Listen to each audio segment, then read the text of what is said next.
капиталните инвестиции може да се каже дека во изминатата деценија и подолго служеле како монета за подкосурување. Зошто? Затоа што капиталните инвестиции на почеток се планираат многу повисоко, на некое нереално ниво остварливо, од она кое што понатаму забележуваме дека не се дореализира.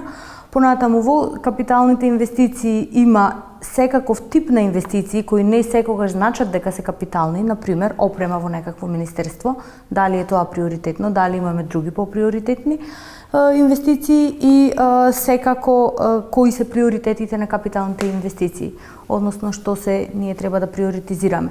Од тука секогаш реализацијата на капиталните инвестиции е околу 80 до 90% од ребалансот на буџетот и околу 50 до 60% од првичниот план во буџетот. Така и оваа година имаме релативно ниска реализација на капиталните инвестиции и нашата проекција е дека ќе завршиме со околу 40 до 50% реализација од првичниот план на буџетот. Апсолутно никој не може да каже дека е задоволен со ова страшно ниско ниво на реализација на капитални инвестиции, но нема оправдување поголемо за тоа и не сакам сега да се оправдам на било кој начин, но морам да кажам дека секогаш, значи сите години, како видите тоа и статистички во првите години, кога доаѓа нова гарнитура, нова власт, тие на почетокот потврлаат. Тоа е објаснување не само во Република Македонија, новата власт, значи треба еден период во кој што новата гарнитура на било кој начин ќе се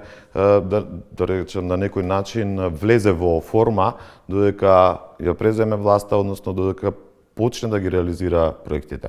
Мора да имаме предвид капиталните инвестиции по дефиниција, како што точно ја кажа колешката, се проекти кои што се долгорочни.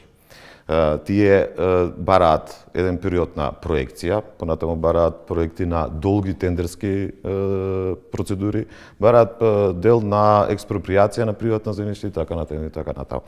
И секогаш кога доаѓаат нови гарнитури имаат проблем со тоа како посебно доколку решиле да на друг тип на капитални инвестиции се концентрираат за разлика од тоа што имала некоја претходна гарнитура.